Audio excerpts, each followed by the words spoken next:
Prezados, tudo bem? Mais uma vez estamos aí para refletirmos sobre a fascinante história iraniana. Essa aula eu vou falar sobre os descendentes de Seljuk, né, os Seljúcidas, que floresce aí no século XI, XII e vai levar, né, a cultura iraniana, literatura iraniana, persa, melhor dizendo, porque vai muito além das fronteiras iranianas hoje, para várias regiões da Ásia Central. O Planalto iraniano também até mesmo vai permitir um limite aos Gaznávidas que a gente viu em aulas anteriores ali na região do Afeganistão. Também contém pátios Caracândidas que depois vai sobrepor essa região toda que analisamos, né, nesse curso, e também um avanço até mesmo desses povos túrquicos, né, os descendentes de Seljúcidas, para o oeste, até mesmo para a Anatólia, que hoje é parte da República da Turquia, e ali vão estabelecer o sultanato de Rum, né? Então ali, inclusive, eles combatem os cruzados na Síria, os bizantinos, derrotam os bizantinos, né, numa batalha de Manzikert, e se estabelece naquela região, levando consigo o Islã e uma cultura persa. Eu acho que é isso que é mais interessante considerarmos, né? Então, essa aula sobre o Seljúcidas é uma parte crucial no estabelecimento de alguns dos povos túrquicos que vêm da Ásia Central, da região da Sirdária, conquistam ali Corásmia, né? Vem da região do Mar Aral, chega ali na região da Corásmia, da Sirdária, da Khorasan, a Planalto iraniano, chega a Balkh, no Afeganistão, a parte toda, partes da Geórgia, Armênia e a Anatólia, né? A parte hoje asiática da República da Turquia, que eles levam consigo, são os primeiros povos túrquicos que levam o Islã e estabelecem nessa região do que hoje é a República da Turquia.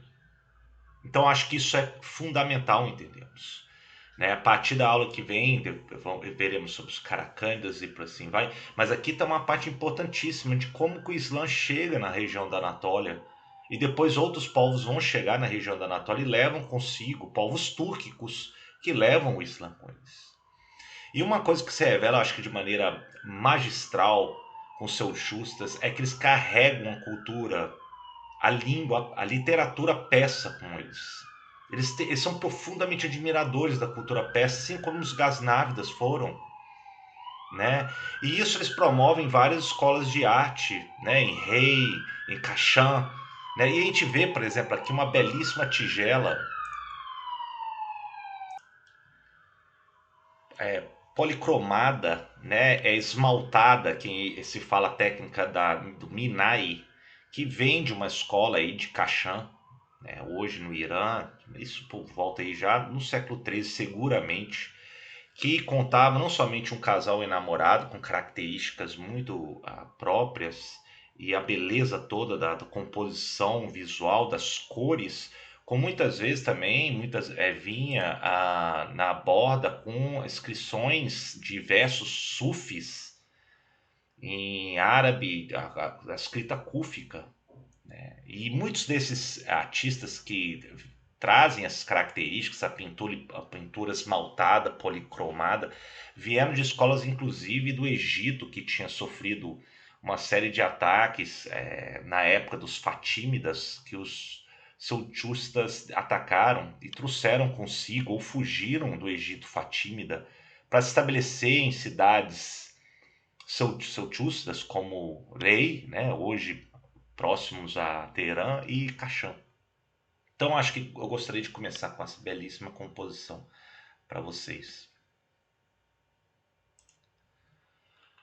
Bom, quais são as origens e ascensão do Seljúcidas, né? Os Seljúcidas, eles vêm, na verdade, como Mahmud Ghazni, né? Os Seljúcidas, eles eram soldados a serviço dos Samânidas da região de Bukhara, E depois que os samânidas caem, frente a uma invasão dos Caracândidas em 999, os Seljúcidas começam a buscar uma base própria de poder, né? E em 1037 eles conquistam uma região do leste do Irã das mãos dos Gaznavidas.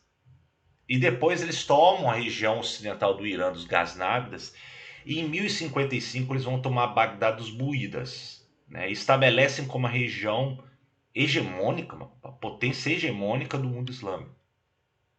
Então, aparentemente imparáveis, os seljúcidas eles vão seguir, eles vão conquistar os estados cristãos caucasianos na Geórgia e Armênia em 1056, 54, 56.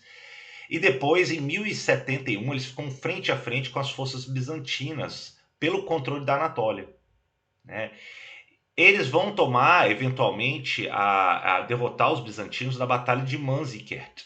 E isso vai abrir espaço para a turquização da Anatólia, que vão estabelecer hoje as fundações do que alguns enxergam, os mais nacionalistas turcos, enxergam hoje como um nascimento mais remoto da Turquia moderna. Então a gente tem aqui a figura do filhos de Mikhail, que são e netos Seljuk, que é o fundador dessa grande nação, que é o Tukril e Chagre, né? Esse Chagre ele vai governar Khorasan, região muito rica leste do Irã. E aqui tem imagens de Tukril na obra Savarnana, né?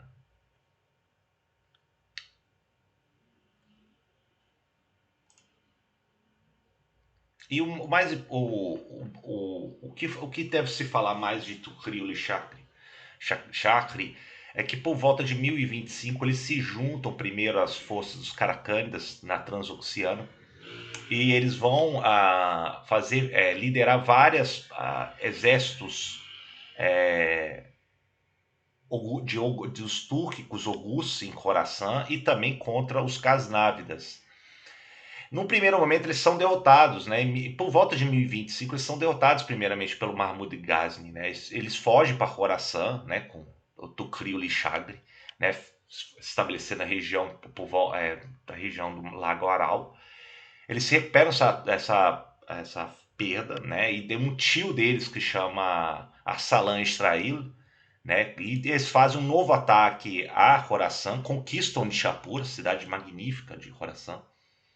Há um declínio do poderio dos Caracândidas, que eleva os Oguzes e dos Seljúcidas como comandantes. E isso permite com que os Seljúcidas, como liderados pelo Ibrahim Inal, que é um irmão adotivo de Tukril e Chakri, eles, com outros descendentes, vão exercer o poderio em todo o leste iraniano. A vitória, e aí voltando aqui, deixa eu só. Tá. Voltando aqui, em 1035, os irmãos Tukril e Chagre, que a gente viu no slide anterior, já estavam controlando a região de Búkhara e de Balkh, né? Muito ricas. Eles usam Balkh principalmente para atacar e saqueiam a capital gaznávida de Ghazni, no Afeganistão, né? A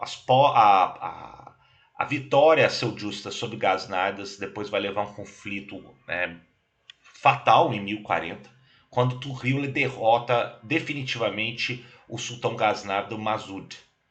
Os Gaznávidas ficam dominados nas regiões mais orientais. Eles deixam Khorasan para os seljúcidas e Tukril então vai continuar suas conquistas. Em 1050 ele estava já controlando grande parte do Irã central e ocidental.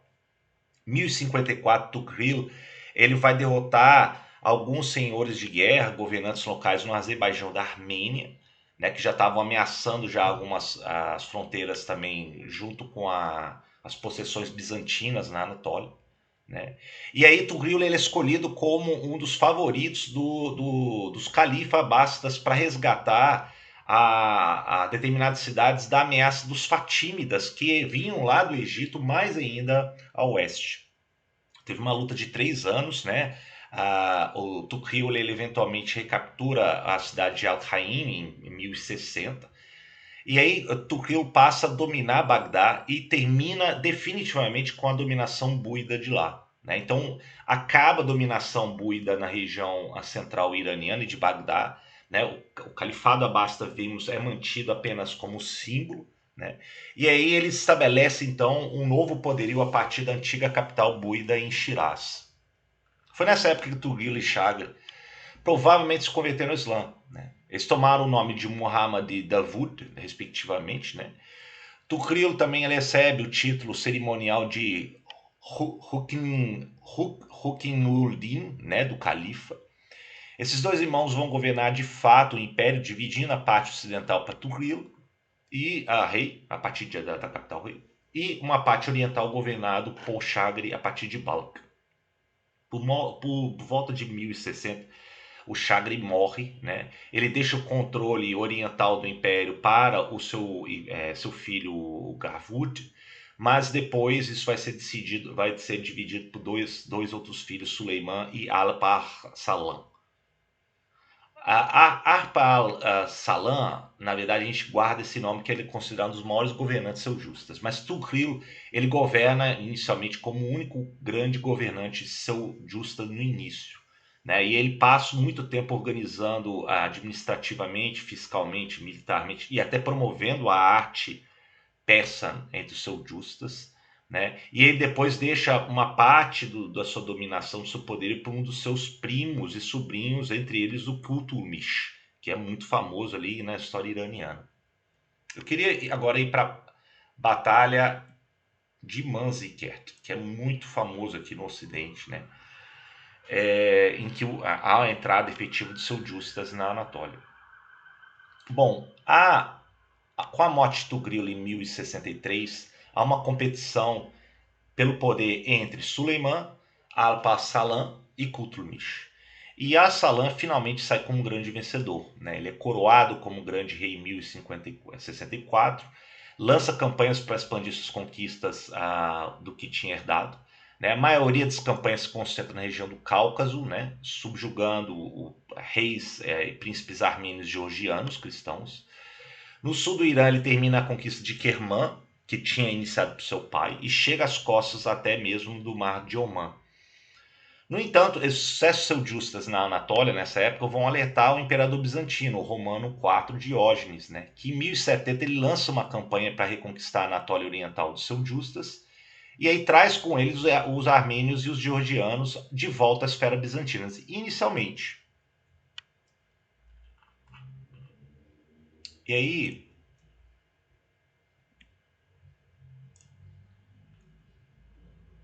temos aqui já somente o auge dos domínios seljúcidas. Vejam que já depois da Batalha de Manzikert, em que a derrota dos bizantinos frente aos seljúcidas, você tem um avanço significativo dos seljúcidas aqui na região da Anatólia, parte asiática, né, hoje da República da Turquia. E já estabelecido dominação contra os armênios georgianos aqui no Cáucaso, além, claro, na região de Khorasan, a região da Corazbi, a região aqui de Búcara, a Bagdá, que tinha dominado contra os buidas, e até um pouco mais na Península Arábica, e aí até mesmo chegando depois eventualmente a entrar em confronto com os cruzados aqui na Síria e os fatímidas aqui no Egito.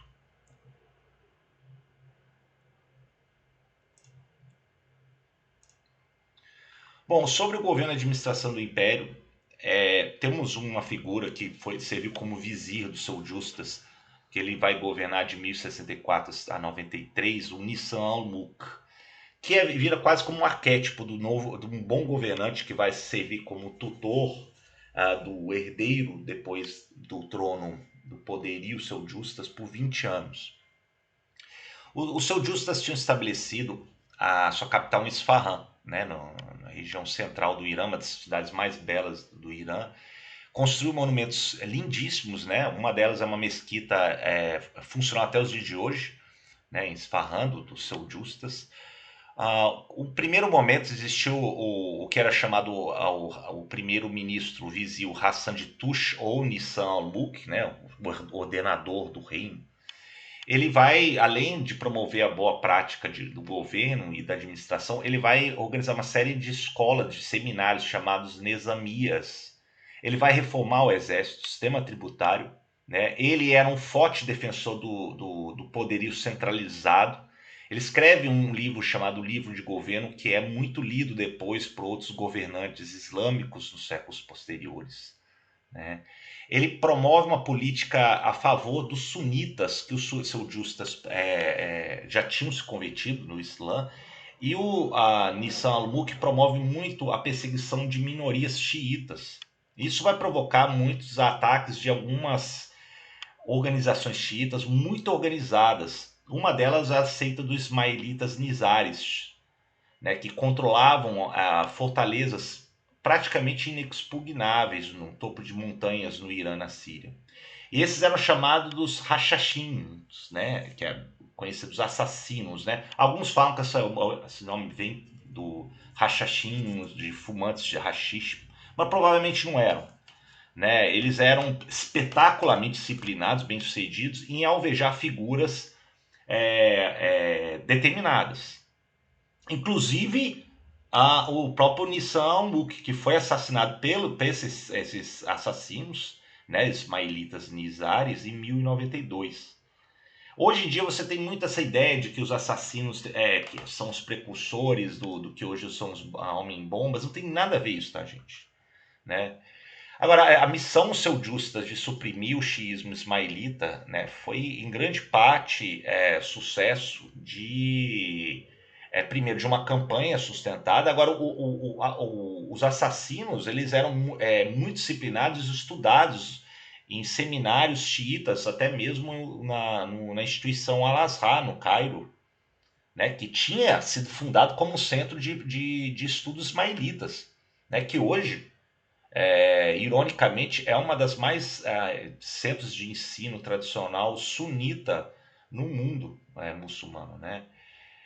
O poeta viajante, o Nasir Khosrow, por exemplo, ele é acreditado com a introdução do xiismo ismaelita na região, por exemplo, de Badakhshan, no que hoje é o Afeganistão, sul do Tajiquistão. E até hoje a população de Badakhshan, né, entre os tajiques, é quase inteiramente ismaelitas, né? E eles reverenciam o Nasseri Khosrow como fundador da sua comunidade. Existe até os dias de hoje.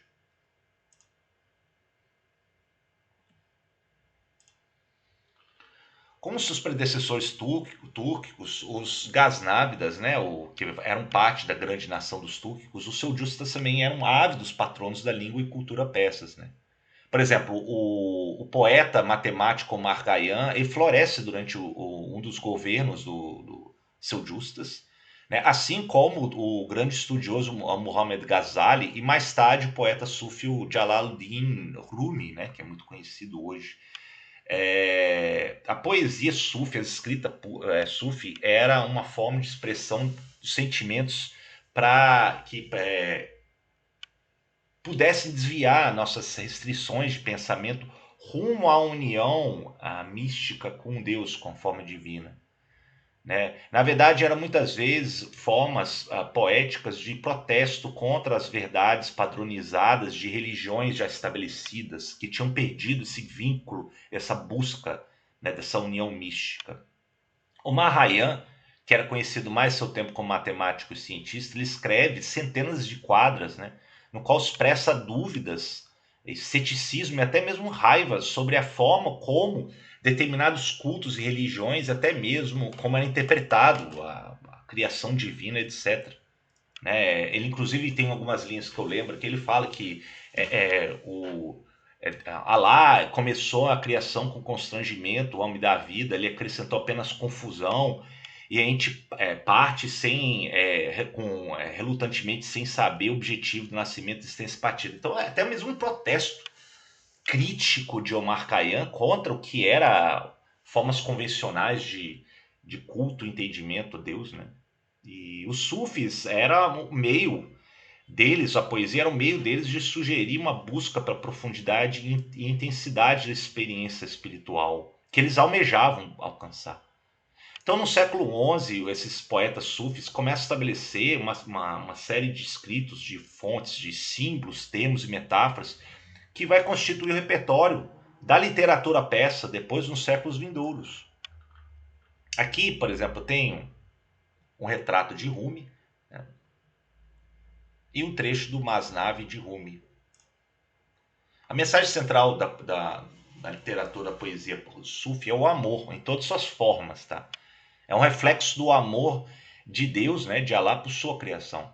E o amor é um corolário da situação humana, né? É uma ilusão orgulhosa da separação do divino. E o, entre aspas, amante, né, da literatura sufi, ele anseia por se unir com a figura amada, divina, né? Frequentemente simbolizado em termos humanos como uma beleza juvenil distante, inatingível, né? Para retratar essa relação, muitas vezes é retratada a figura de uma rosa, né, atraente, aromática, em última análise também indiferente e possuindo espinhos, né, prejudiciais, ou um roxinol, que lamenta durante a noite pela amante com a qual não pode ficar junto. E mesmo metáforas mais fortes, como a mariposa, irresistivelmente atraída por a chama da vela, né, a luz da vela, que acabará a ser consumido e obliterado por essa chama.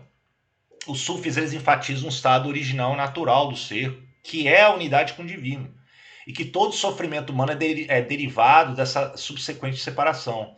Então eu trouxe um trecho de Rumi, né, cujas obras já foram traduzidas largamente em várias línguas pelo mundo, que evoca essa tragédia nas suas linhas iniciais do seu épico de um tratado de 6 volumes, Masnavi, né?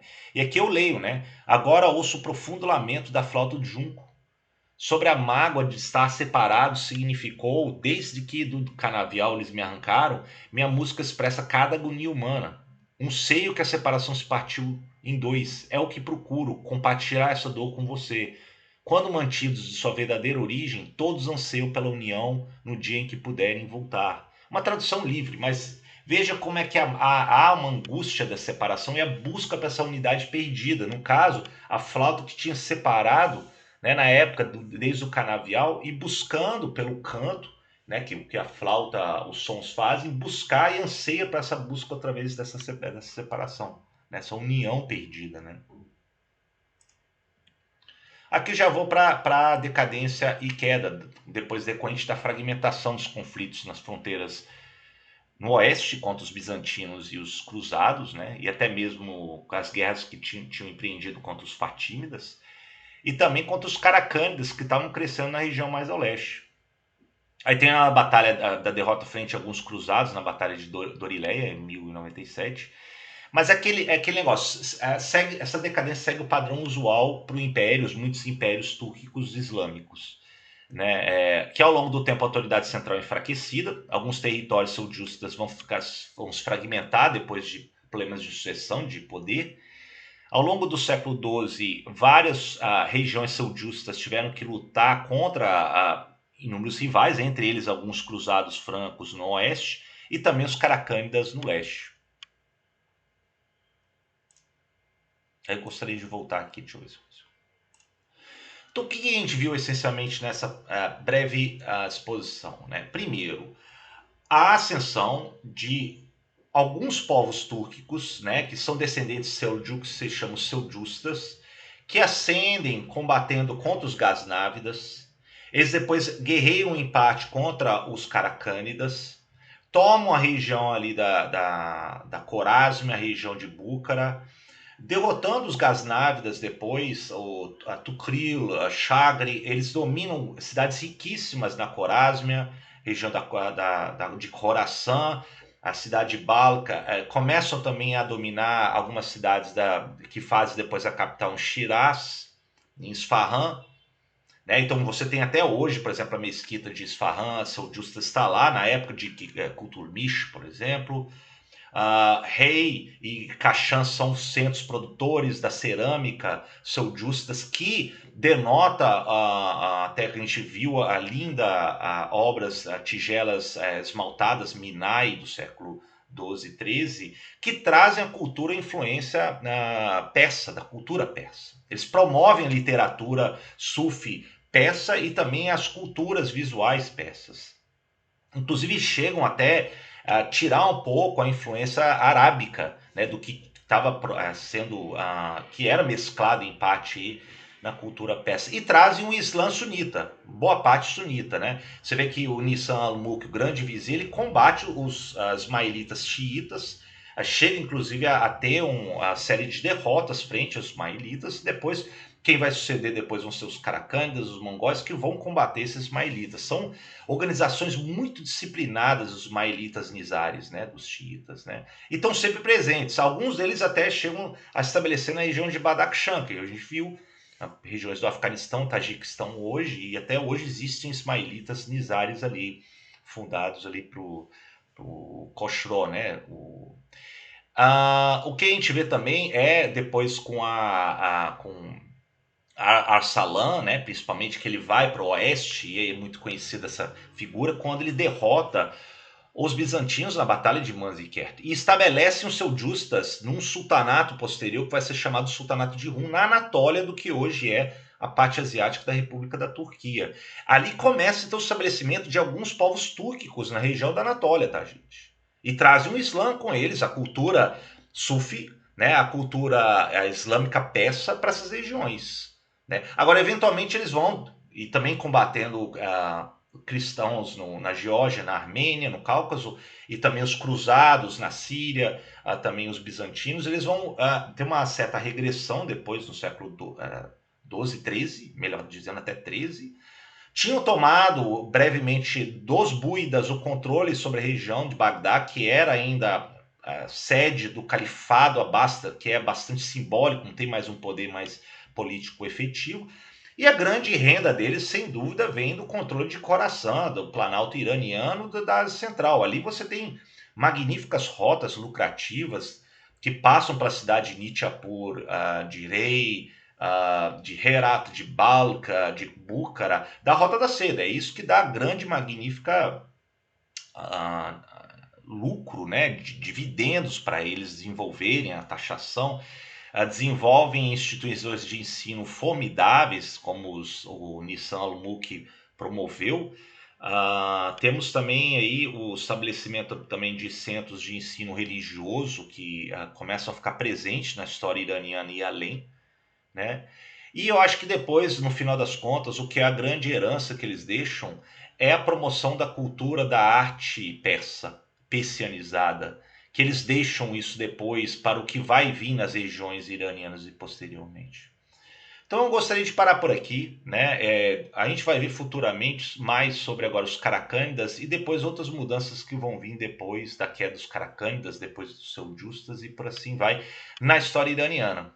Tá bom, queridos? Beijo, abraço e até mais.